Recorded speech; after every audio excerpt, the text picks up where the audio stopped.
Afternoon, everyone. This is Rahul Jivani from IFL Securities. I thank the Hester management team for giving us the opportunity to host this call today. From Hester, we have with us Mr. Rajiv Gandhi, CEO and Managing Director, and Mr. Chetas Patel, Chief Financial Officer. I will hand over the call to the management for their opening comments, post which we will open the floor for Q&A. Over to you, sir. Good afternoon, everybody. As usual, it's a pleasure to interact with all of you on this quarterly call of the results of Hester Biosciences. Before I begin, I would just like to make a note is that while Chetas, who was a CFO, continues to work with Hester as a General Manager Finance, we have a new CFO whose name is Mr. Nikhil Jhawar. He is with me today on the call, and so is Chetas. So this is just to mention about the two of them. Good afternoon, everyone. Yeah. So now, with that opening note, I would like to get on to the business review of the financial year 2021. The press note we always try to make the press note as detailed as possible so that a lot of information reaches to all of you before we all get onto the call. So just as a recap of the information that you probably already have in your hands, on a quarter-to-quarter basis, Q4 we grew at 52% on the top line, and in terms of the 12-month period, overall we grew at 23%. The year gone by with COVID, the quarter one was low, and then slowly the business built up, and more or less we recovered by the time the Q4 ended, and we were also to post a reasonable good growth of 23%, which was as per the forecast. So that makes us happy that even in those COVID times we were able to achieve the turnovers as what we had forecasted. But there has been a little of you can say a deviation from the projections that we had earlier made in terms of domestic sales versus the international business, because the year gone by, not that we did not, but we could not actually export material because there were on most of the part of the year, and even right now there have been too many restrictions in terms of shipping the material from India to whichever country. Most of our vaccines, rather all of our vaccines go by air shipment, and air shipment was very restrictive in the whole last year. Incidentally, the domestic sales covered up, rather a little more than covered up for the loss in the export business, and we did reasonably well, wherein our domestic sales grew by approximately 29% on a year-on-year basis, and if you look at just on a quarter-to-quarter, it was a 55% growth. Yes, exports, as mentioned, grew only by 3%, while it grew by 3% in the quarter, but overall there was a drop of 4% on the whole financial year if you take it. Considering that we are already towards the end of Q1 and a reasonable amount of inputs are already with us on how the year is going to be going further from here, our exports will definitely recover, and we hope that our exports will grow by 100% in this financial year, because more than it would be partly covering up, and we are confident that all across the globe, once things open up, things would grow more aggressively, and it would more or less make up for everything that we have lost in this year. In terms of domestic growth, the earlier growth was around 20-22%, which we grew 29%. We are very confident that we should be able to grow at least this percentage, if not more. and I think overall, without any problems, we should be growing at least 25 to 30% in this financial year as against the last financial year as far as the top line is concerned. We also have other reasons to believe that the sales on the animal vaccines division would also take a reasonable jump. Three of our products which are currently under registration, that is classical swine fever, lumpy skin disease and sheeppox, all these three vaccines should be registered. The government of India is looking at immunizing programs against all these three diseases. So, and we, out of the three, we are the only company manufacturing two of these vaccines, that is the lumpy skin disease and the sheeppox vaccine. So, we should be more or less having rather confirmed 100% of the market share, whatever, however small it starts and it goes on further. So these are a few things. We have also focused a lot on health products. In this quarter, we have launched a range of herbal products which we believe which will give us good results in this financial year. Herbal products have gotten reasonably high in the trend as far as animal health is concerned, and we have already launched a few products. Some of them are also in the pipeline to be launched. Another range which we are looking at adding on, we already have a few disinfectants. We are looking into launching a few more disinfectants.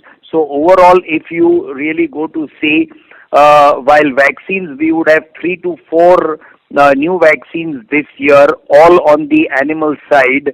On the health products, we would have poultry as well as animal health products, both range, and we are very confident that the health business, health products business would grow at a extremely fast rate at a geometric progression, and that would lead the growth at Hester Biosciences.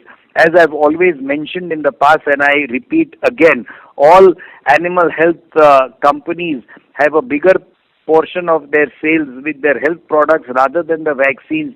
We have 70% sales of vaccines and 30% of health products. So in a way that talks about the opportunity that we have to grow the business in a geometric progression. That more or less covers whatever I would have had to say for the financial year. Rationalizing the product mix has been an endeavor which we have been doing continuously. I would not say even a year-on-year basis, on a quarter-to-quarter basis. In fact, at times, now talking about the bottom line, at times the bottom lines, the gross margins do vary, and this is mainly because of the changed product mix that we might enter into in a particular quarter. But if you look at it at an average of a year's time, we are more or less able to achieve the percentages, definitely the EBITDA, and even the bottom line, we are more or less there, and it is our endeavor to still improve the bottom line by a few points. So with this, at least I have covered all the issues as far as our animal health business is concerned. Before I give the line on to Nikhil for his comments on the financials with whatever he might want to say, we, as you all are aware, Hester has embarked on the COVID-19 vaccine initiative. There have been two initiatives that we have embarked on. One is with IIT Guwahati, and the second one is with Bharat Biotech. The one with IIT Guwahati, for reasons, technical reasons, we have not been, rather our collaborator IIT Guwahati has not been able to develop the master seed. Their role was to develop the master seed, rather is to develop the master seed, give us the master seed. We would start the animal trials and then take it on to human trials and then take the vaccine further. Unfortunately, the seed has not yet been developed. The project is not shelved.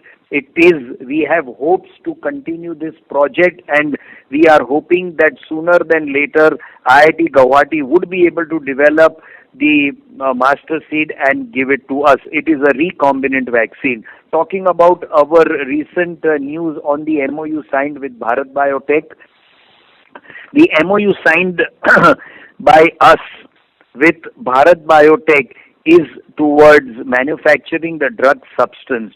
It would be an agreement for manufacturing an intermediate, that is just the drug substance, give it to them, with which they would formulate and sell their final vaccine, Covaxin. We have no role to play in manufacturing the final vaccine, Covaxin. It is the intermediate that we would be able to, we hope to manufacture. Things are going on as per the timeline at this point of time. There are quite a few things that need to be done at our end, need to be got from Bharat Biotech, more things to be done at our end rather, and it is going at a pace which has been planned, and hopefully in the next between 2 to 3 months, around 3 months' time, we should have some output from this project which we have envisaged to take on our hands. This project is mainly with an objective rather than looking into profits. Not that we will not be making profits, not that it was going to be a loss-making thing, nothing of that sort. Be rest assured on that. Neither making of any of these products would eat away into our current production facility, because we are creating, rather renovating a part of a premises at our end that would be able to make these products. So there would be no drop in our normal production of animal vaccines, and this would go on the way it is supposed to be going on. So that covers everything. While I am on the still speaking to all of you, I would like to talk a little bit briefly on the subsidiaries that we have, namely first one, Hester Nepal. It has not been a good year for us because it's an export-oriented unit, and flights were completely shut in and out of Nepal. Neither were there tenders for FAO. There have been very minuscule tenders which we did execute also. So, therefore, that has led to a sharp drop in terms of the top line as well as in terms of the bottom line. But I think one good year, and we should recover from all these things and come back to normalcy, considering that, like in India, the gross margins are good. We just need one good year to come out of any problems that we could be or that we would be. This is not only for this time, for any point of time. Talking about Texas Life Science, it is a company which supplies us, manufactures and supplies the health products. The growth of Hester's health product business and Texas Life Science business is directly proportional, and so therefore we have reasons to believe that with Hester growing, Texas Life Science is bound to grow, and this business would become bigger than what it is.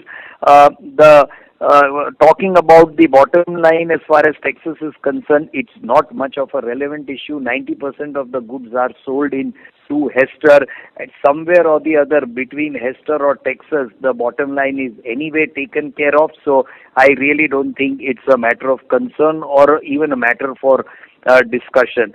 Talking about Hester Tanzania, we have started putting in more efforts in Tanzania. In fact, we are looking at tying up, collaborating in terms of equity, maybe, or looking into other partnerships, which we have always been looking, as I have mentioned to all of you all this time. Hopefully, we should be, I think, in the next, in the next few weeks or something, we would definitely be able to present probably a leap jump that we hope and intend to take in Hester Tanzania, and try to grow the business at a very fast pace. There are very aggressive and strong talks that are at this point of time going on with many companies within Tanzania itself. On Hester Africa, the export-oriented unit, which is going to be manufacturing African-specific animal disease vaccines, things are a little, they slowed down a little bit, but now the momentum has again picked up. Everything was to end in May, but unfortunately the lockdown, they had their internal problems, the political problem, the disease problem. Air Tanzania flights, the direct flights, those were shut. There were no way to, there wasn't any way to reach Dar es Salaam directly. So things which could have happened in those months, in May and in by end of April and May, in terms of validation, commencing the each and every equipment, etc. We could not do those things, but now things are again easing out from the middle of this month. Again, the flights and everything are going to be resumed with Dar es Salaam, and we hope that on a war footing we should be able to complete everything within a month's time to make sure that we have our inauguration in the month of August, if not earlier. So with this, it completes my presentation and talk on the performance of Hester and its subsidiaries. I think I would like to now open the question answer session, and any finance related questions, they would be answered by Nikhil. Over to all of you. Thank you very much. We will now begin the question and answer session. Anyone who wishes to ask a question may press star and one on their touchtone telephone. If you wish to remove yourself from the question queue, you may press star and two. Participants are requested to use handsets while asking a question. Ladies and gentlemen, we will wait for a moment while the question queue assembles.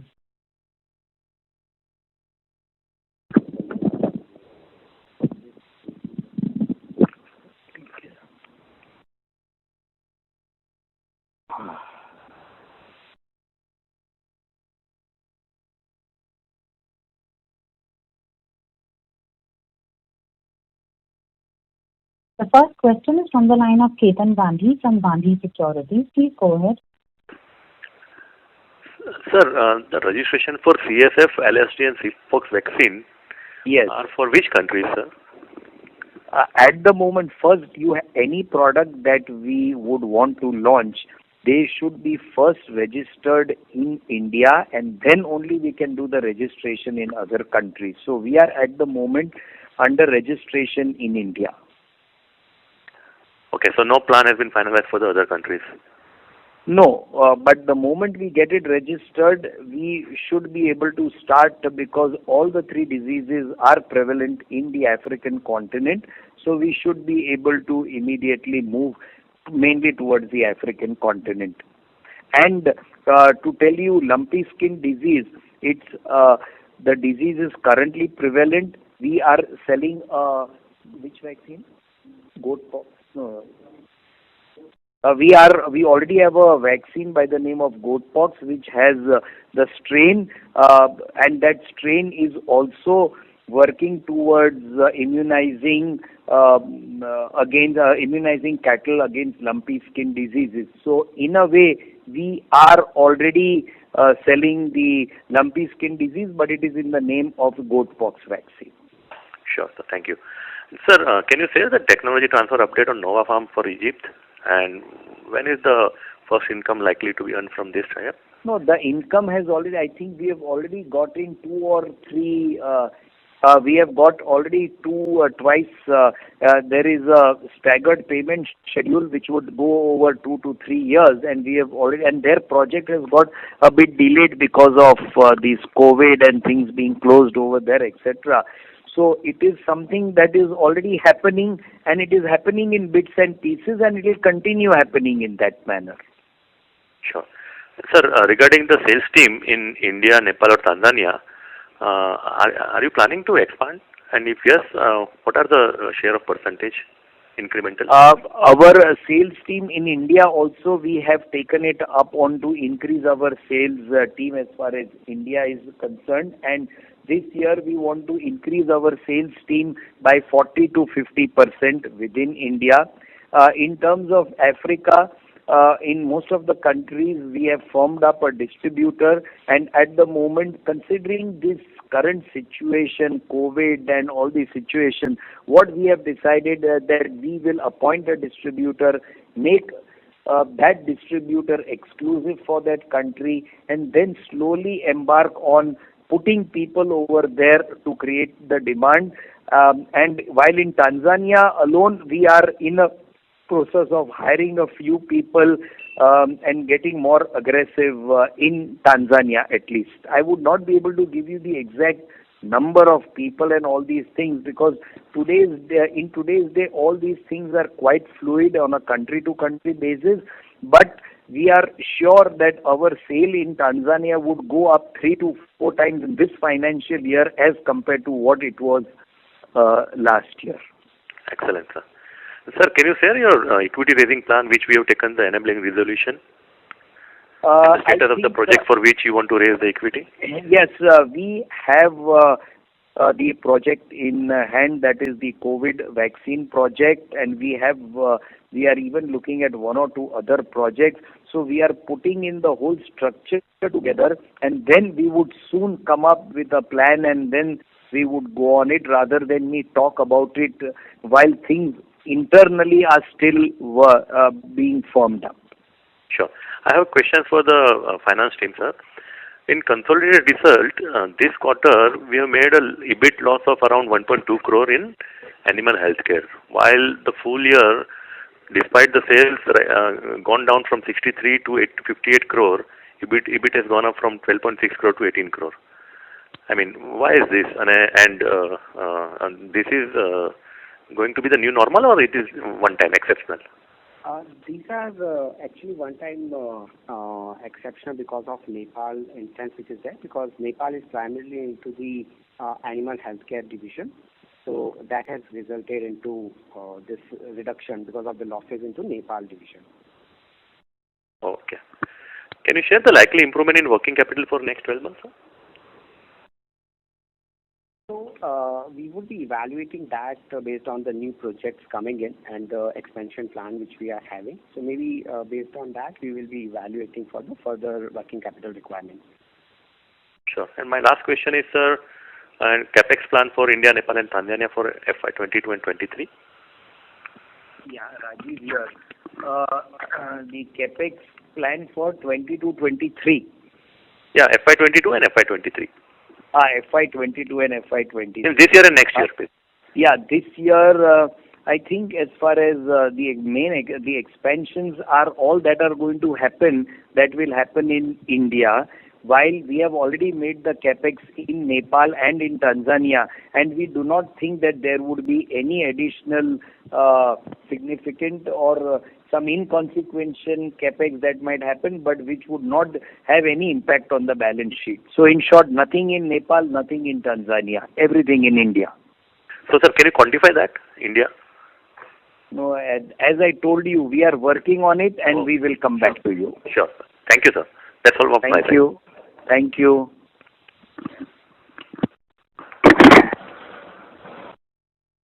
The next question is from the line of Ravi Naredi from Naredi Investment. Please go ahead. Thank you, Rajiv Gandhi ji. It is a fantastic result indeed. Sir, tell something more about MOU with Bharat Biotech, sir. How much money we will invest and how the project will go? This project with Bharat Biotech, as I mentioned in my, while talking earlier before the question answer, it is to produce the drug substance, not the final finished vaccine. Produce the drug substance, supply it to Bharat Biotech, which in turn they will use and manufacture the final vaccine. So that is what we hope to do, and in this endeavor, we hope to invest approximately 40 crore rupees towards setting up this plant, towards doing this. And while these details are yet, all this is just firming up, and probably everything should firm up in the next few weeks. I would be more clear and I would be able to present more details. And in any case, as and when things are happening with Bharat Biotech, I've always been presenting and I've always been making the announcement, which also we would do as we progress. Yes, sir. You are, by the way, investor friendly and you give all information to us. That is a fine thing. Give some guidance for current year growth in top line and margins, sir, and capex plan, whole capex plan of the company. Yeah. So let's look at the animal health business. Let me not give any forecast for the COVID vaccine. That we put, keeping that aside, whatever happens in that, it would only add to the top line and bottom line. As far as animal health and poultry health business is concerned, I am reasonably confident to grow the business more than what it has grown last year in terms of percentage. Last year it grew at 23%. We are hoping that this year we will grow at approximately 25 to 30%. That's something which we are reasonably confident. As far as the bottom line is concerned, it has always been our endeavor to try to improve the bottom line, and the least that you can expect is that our bottom line would be maintained at least if not anything better. Be rest assured on that. Okay. And capex plans, sir, for whole year? Capex plan, we are all working on it. We are even looking at some additional expansion plans, etc. So everything we will put into together and make one common thing, and then I would like to address that issue rather than address it in bits and pieces at this point of time. Okay. So we are mainly in animal drugs, and we are going for Bharat Biotech, this vaccines substance.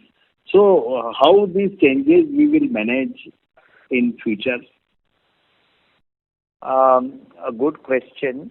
Point number one, nothing that we are producing right now will be impacted or will be reduced to accommodate any activity that we are doing. What we are doing, we are embarking on with Bharat Biotech. And to answer you, you might find my answer a bit evasive. This definitely makes all of us, our eyes and ears open to look at newer, bigger diversification plans, if at all they would come into the future. So I think when we are more or less ready with things, we will come back to you on this. Okay. All the best, sir. And you see, please keep in mind that 70% of our revenues are in vaccine. Our ability to produce vaccines is reasonably high. Okay. Thank you very much. Thank you. Thank you. The next question is from the line of Kuntal Shah from Oaklane Capital. Please go ahead. Hi, good afternoon, Raju bhai. Thanks for taking my question. When I just see the financials, we have invested 40 crores in capex in 2021, 73 crores in 2020, and we are planning to invest another 40 crores in Bharat Biotech Venture. So roughly around 150 crore of capex in last 2.5 years, of which the sales is not yet kicked in. Typically, our average asset turnover ratio has moved up from 0.5% to 0.5 to 0.7. With the changing product mix, do you expect the same asset turnover? You've been qualifying on the margin front that you are reshuffling your portfolio to get better margins. But what about the asset turn? One minute, I just want to interrupt. You mentioned that in the year FY20, we invested 84 crores, right? 73 crores. Sorry? 73 crore in 2020, 40.7 crore in 2021, and in 2022, you have earmarked 40 crore for Bharat Biotech outlay, right? 40 crore Bharat Biotech, and that is fine. The cash flow statement is showing one. Hello, that is in the consolidated you are looking at, right? I'm looking at consolidated numbers. Okay, because I was wondering that there is nothing in Hester that we have put so much money. So, yeah. So, now, sorry, my whole focus got onto those figures and I was not able to understand. So, now having the figures in front of me, can you repeat the question? Yeah. So given this kind of capital outlay and given in past that our asset turnover has improved from 0.5 to 0.71, does this changing product mix impact the asset turns? What kind of asset turns we can? Yeah. So I'll tell you one thing. I think what your question is a very valid point. Asset to sales turnover, it is one of our objectives to continuously improve that ratio, asset to sales. And systematically, we will push it to a much higher level than what it is at this time. Product mixes also that we are now trying to see, whether it is vaccines, whether it is health products, be rest assured, there would not be a single project which would again dampen this ratio. Now, by the time the building up of business happens again in Nepal or in Africa, so do not take that as a very short-term way of looking at it. In the long run, our asset ratio would definitely improve substantially, and it is our commitment to do that. So how much of that is contingent on tender business and how much of that is contingent on in Nepal, it is contingent on, you can say 70%, 65 to 70% on Nepal. In India, our tender business may be hardly 5 to, I mean, it doesn't even qualify in double, it doesn't even qualify in double digits as far as tender is concerned. In Africa also, we are looking more at the private market because the rates are very good in the private market, and we have yet to look into. There are so many countries who have already told us that if you come out with the vaccine, we would want to buy. Whether they tender it, whether the private companies start selling it over there. This is the first time things are going to be happening in Africa. So to give you an forecast on all this would be difficult, but tender business would not be a thing on which we would be dependent on for sure. We will create our marketing and distribution network to sell. So are you trying to tell us that in Africa capacity utilization ramp up will be far faster, given there is a latent demand? And definitely it will be far faster. Yes, you have understood it right. And sir, in Hester, Nepal, since the time of our investment with our partners out there, the asset turn ratio has been pretty subdued for one reason or other. And as you said, it's dependent on the tender market. So can you guide us on what is the issues involved in FAO tenders and where we can see some, because is there a funding issue or is there a mobilization issue, or what are the impediments in the FAO business out there? I think the issue is at a macro level. United Nations Food and Agriculture Organization. So besides what we get sketchy information, I would not be able to get more details on the whole financing pattern of United Nations and on the FAO.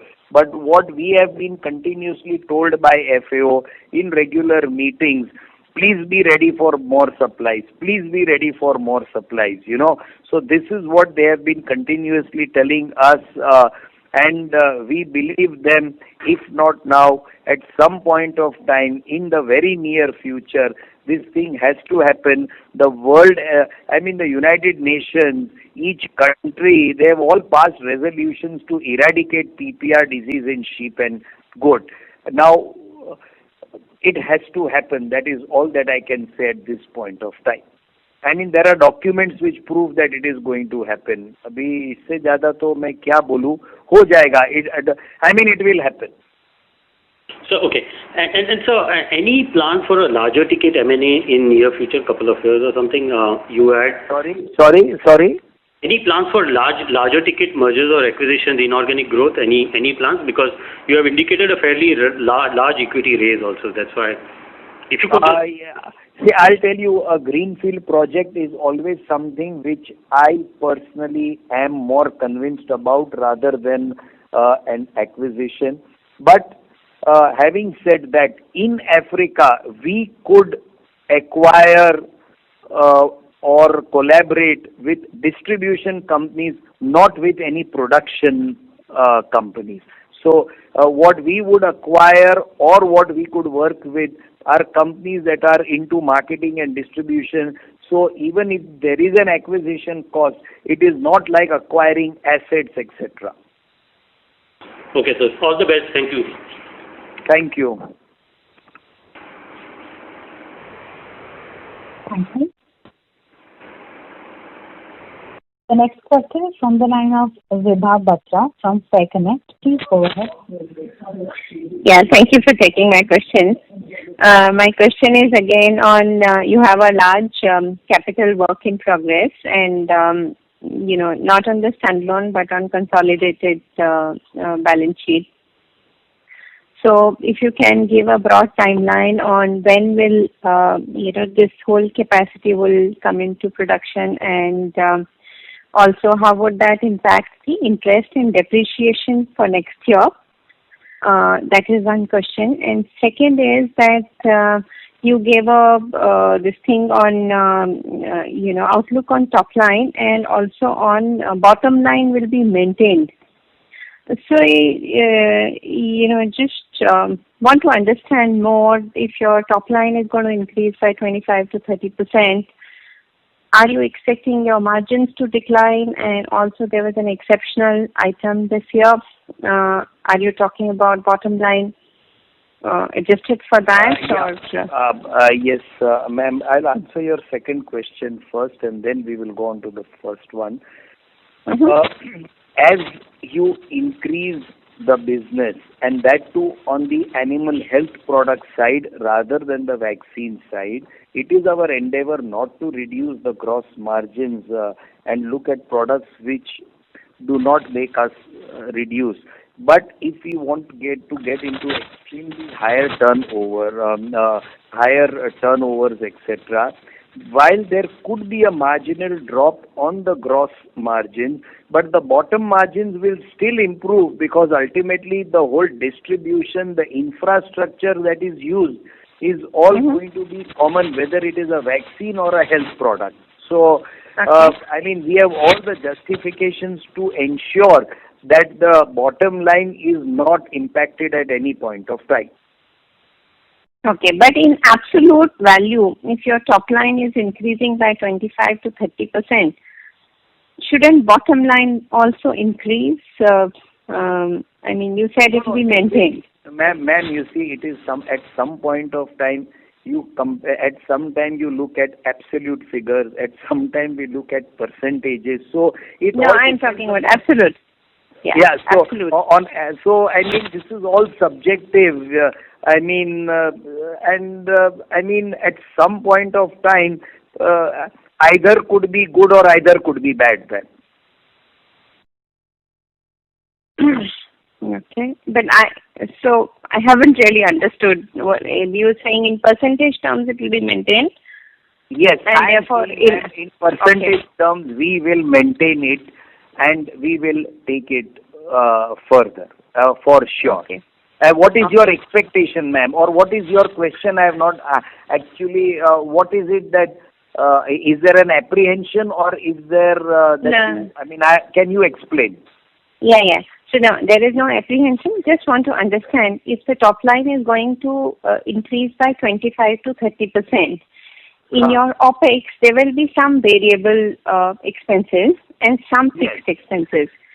So obviously, when you are increasing your top line, one can expect that your variable expenses as a percentage, would either increase or decrease in the proportion that your raw material costs are changing, broadly speaking, and inflation-related adjustments.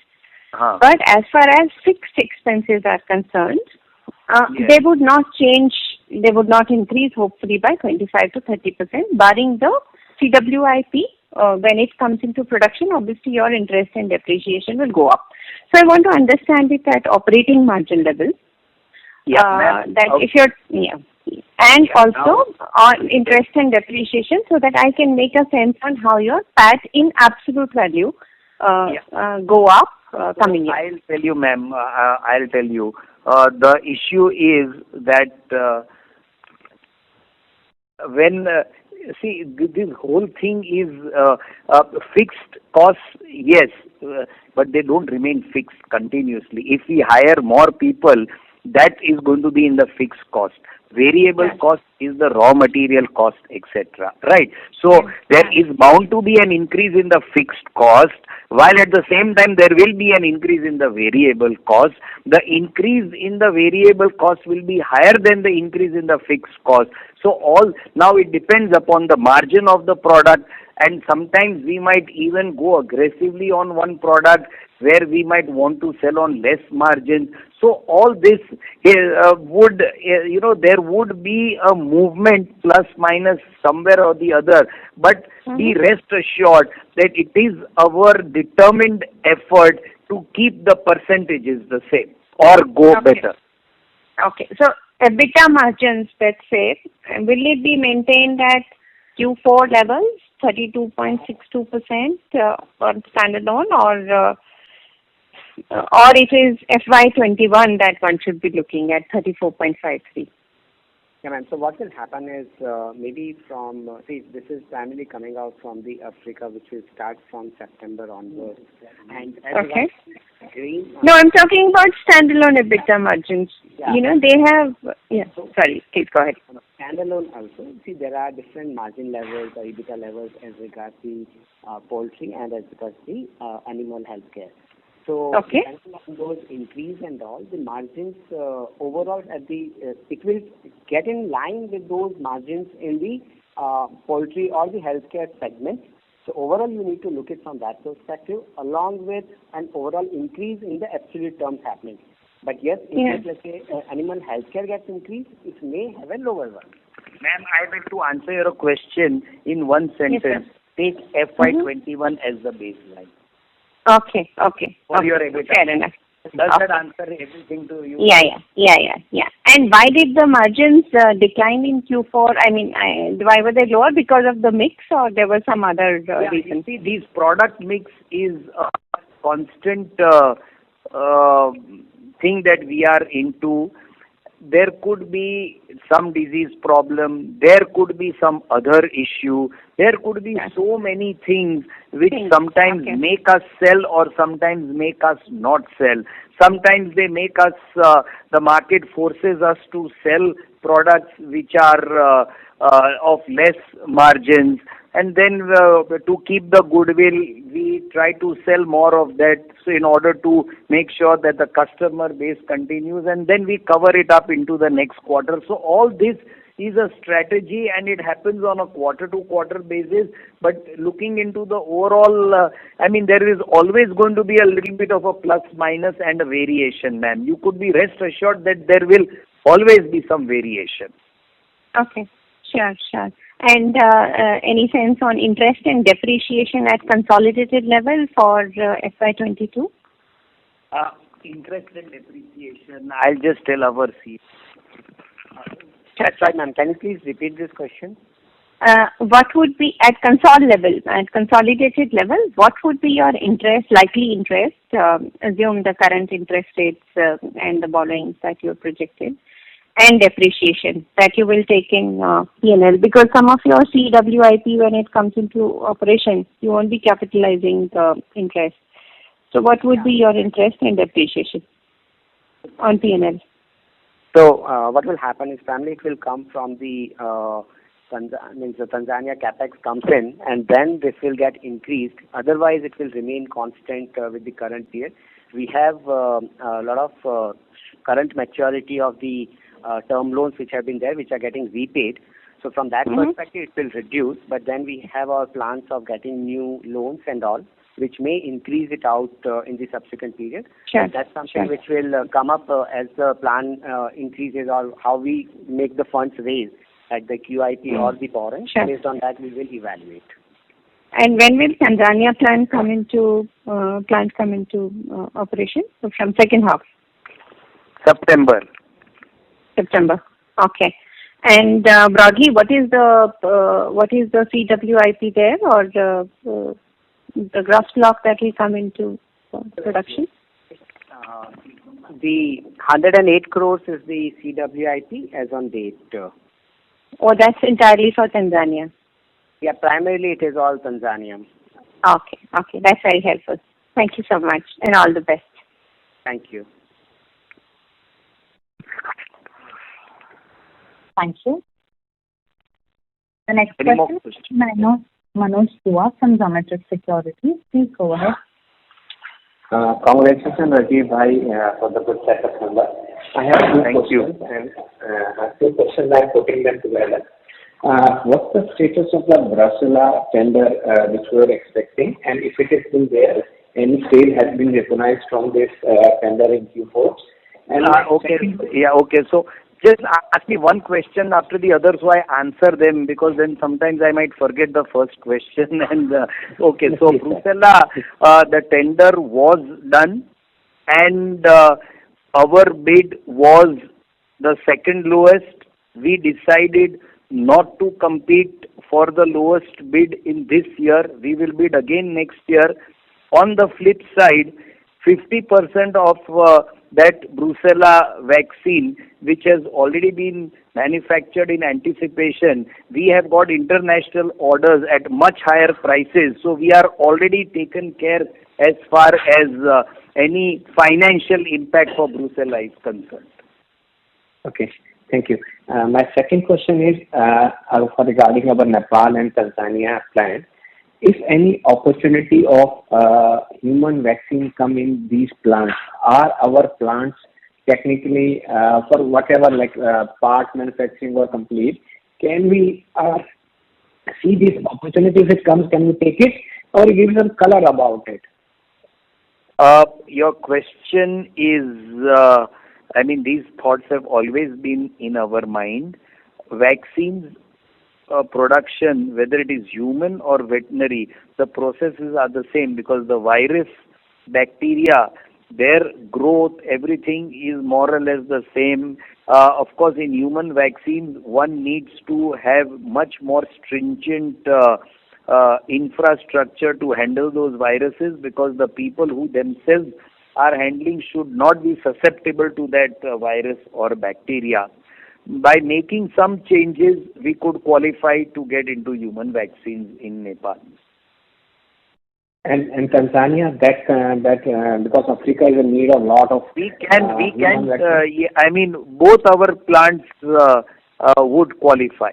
In fact, even the plant over here, if we are willing to give up some our veterinary licenses, we could try to do a switch over and then take things. Yes, it would be a long time. But to answer your question in one word, yes. Okay, that's from the technical side.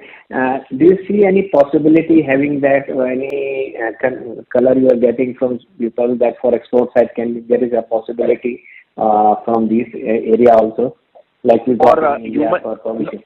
Human vaccines. So you're talking for human vaccines? Yes. Like for example, we started talks with Bharat Biotech. Sputnik has spoken to so many other companies, and even Bharat Biotech has tied up with Indian Immunologicals, which is a veterinary company, to be producing these things. So these opportunities are more seeming to come now than they had ever come before. And that is all that I would want to make a statement, not anything more than that at this point of time. Thank you, and sir, best of luck.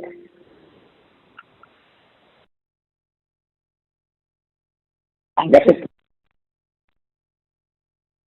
Hello? Yes. So shall I move to the next question? Sorry, your voice. Yes, please. The next question is from the line of Mitesh Shah from ICICI Securities. Please go ahead. Thanks a lot for taking my question, and congratulations for the good sets of number. Sir, my question is regarding the Bharat Biotech. Basically, the 40 crore you are investing, the clients or the Bharat Biotech are contributing something on that? No. Okay, and is there have given the any minimum assurance of taking the order? 100%. There is Okay. no minimum. What will I do if they don't take? It is 100%. It is doing a toll manufacturing for them. So there is nothing like even 99%. And the post the COVID, like COVID is assuming the finite opportunity for most of the companies. So after the COVID, how would we think about utilizing that plant? We can use for the animal vaccines, or we are continuously using for the human vaccines? We could use that capability, having created a BSL Class 3 facility. It could be used to handle many other more viruses or bacteria. We would qualify to handle more exotic virus and diseases, bacteria, etc. We will take it as it comes. We believe that the opportunities will be very big for us in days to come. Let's presume COVID is over in 2 years' time. I think we should plan in that manner rather than think that COVID will go on forever. And can you quantify that? Means what could be the I believe that it's MOU signed and this time will. But can you quantify that? How many vaccines they can produce from your substance?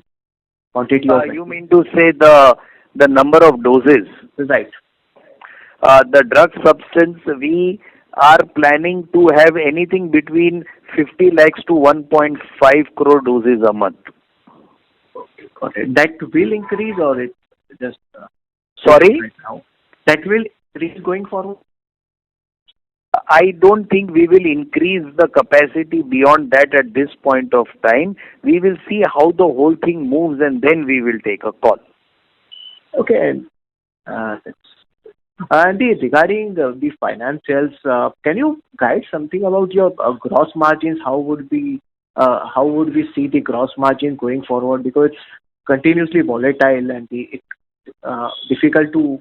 No, I'll tell you, it is not volatile. You know, the word volatile, it gives impression that as if it is like, fluctuating between 0 to 100. It's Impressive, no doubt about that. It's not a right word. I understand, right?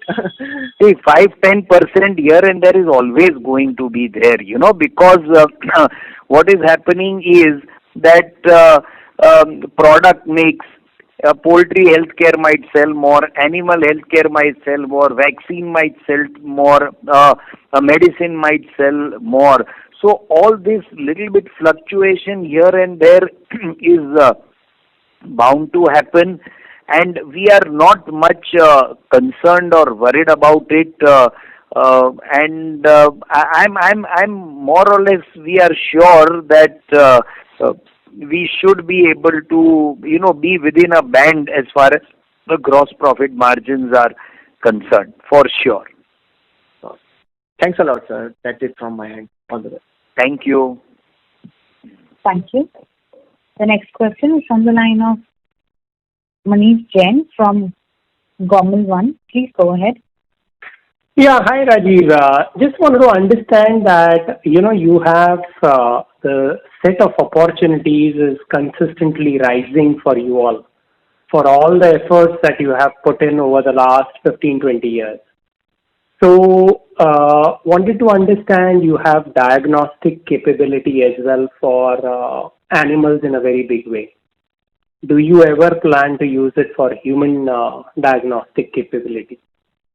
That's first question. I have second one, but I will go one by one. So, well, to tell you that sometimes there are companies who, on the veterinary side, they do buy antigens from us for their veterinary diagnostics, which they manufacture. Point number one. Point number two, it has always been in the back of my mind to get into animal diagnostics. At this point of time, there are no very clear direction or thoughts on human diagnostics. What happens is diagnostics could always be an offshoot of the vaccine business, because for vaccines you manufacture antigens, So you manufacture a lot many things which go as a raw material in the kit. So the kit becomes a byproduct of something that you are already producing. So this is what it is. And my second question was that are there opportunities in COVID vaccines for pets such as dogs, cats, and things like that? Where is there a viable opportunity? There is an opportunity, and I would want to talk on that at some later point of time when we are in a position to talk on that. You might have heard that a few lions got impacted with COVID in Hyderabad. Exactly. Yeah, so it is something which we are already internally looking at. Let's see how things progress. Perfect. I had few more questions. I'll join back the queue.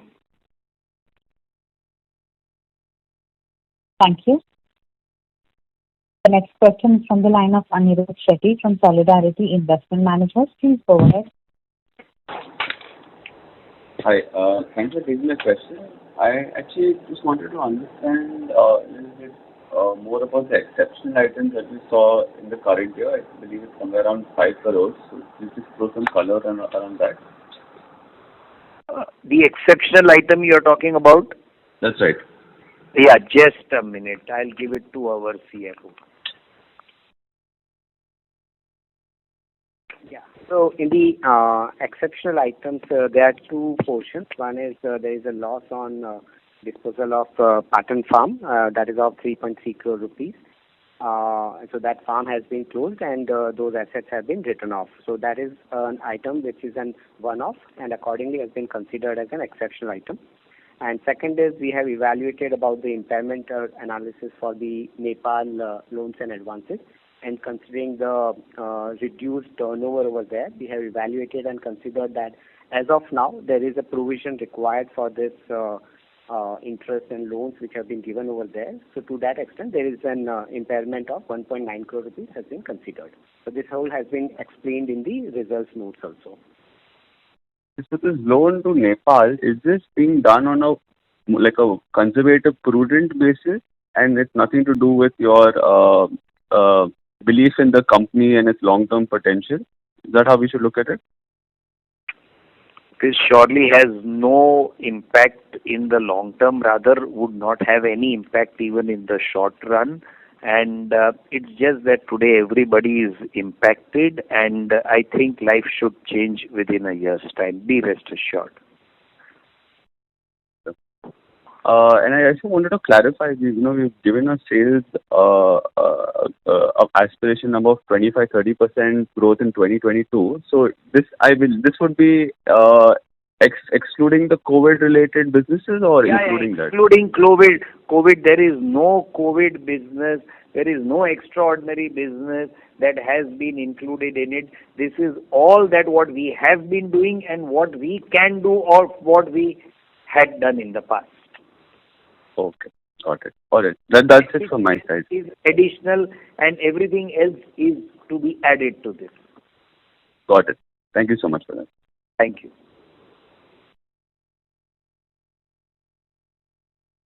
Thank you. The next question is from the line of Charulata Gaidhani from Dalal & Broacha. Please go ahead. Yeah, my question pertains to the new the human health vaccine. What is the timeline for the drug substance that you are likely to start supplying? Around 3 months' time, ma'am. Okay. And it is only drug substance, right? Not the entire vaccine. Sorry? It is only the drug substance that you will... The drug substance, it has got nothing to do with the finished product. Okay. But in terms of technicalities, because it is a human health product and you have not been making vaccines for human health, so are there any additional challenges that you perceived? Yes, infrastructural challenges are the ones that is taking more time for us to get into this. Therefore, this delay and the slowed approach. It's not our ability to produce or not to produce. It is the infrastructure, the more stringent infrastructure requirement. Right. So, you believe you will be able to start supplies in 3 months? Ma'am, that is the endeavor at this point of time. It's also a commitment that we have given, but these things are based on many other things that could happen, could not happen. So this is what it is at this point of time. Okay. Right. And how much growth do you perceive in poultry vaccines and animal health? Poultry, I think the growth should be approximately more around 10 to 15%, and in terms of animal health, approximately 50%. Okay. And do you see an improvement in profitability? Profitability, the worst case, we maintain the current profitability. Okay. Yeah. That is helpful. Thank you. Thank you. The next question is from the line of Vibha Batra from FairConnect. Please go ahead. I just want to understand this Patan farm. How much was the total value of the farm that we sold for? Just a minute.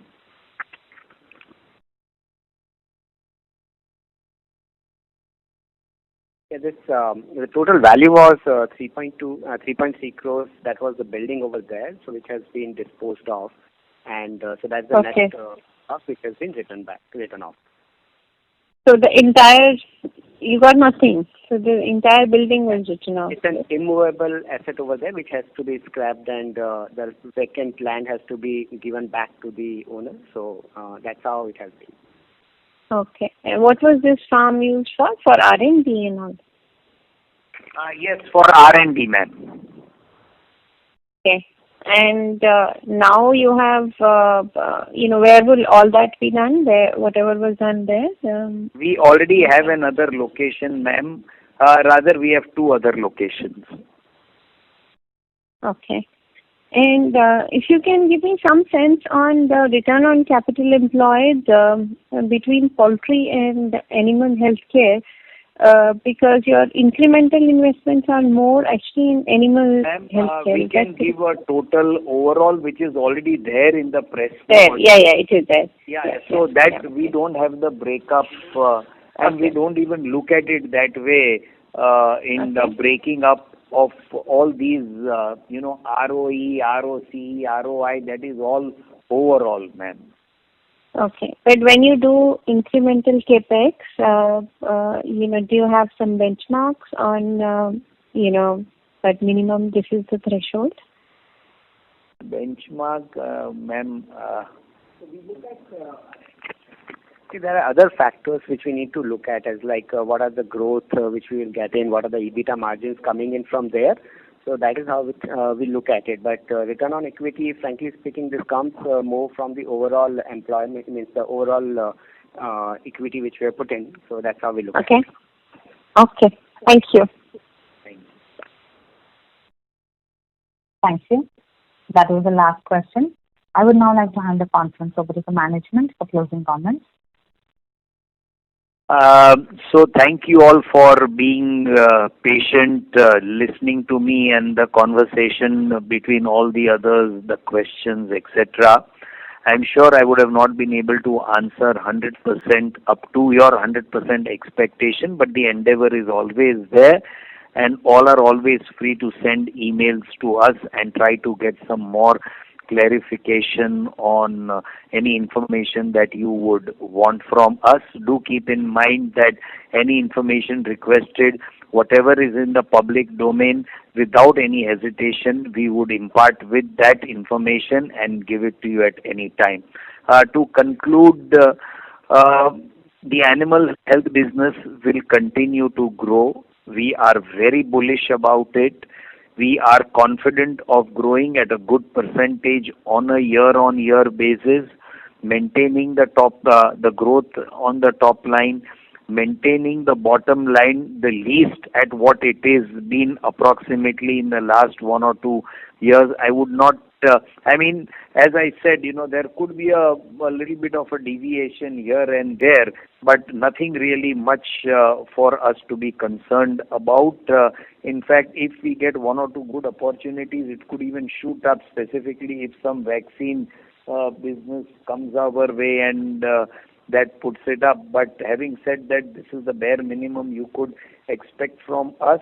Continue to have the faith in the whole management of the company, that is on me and my team.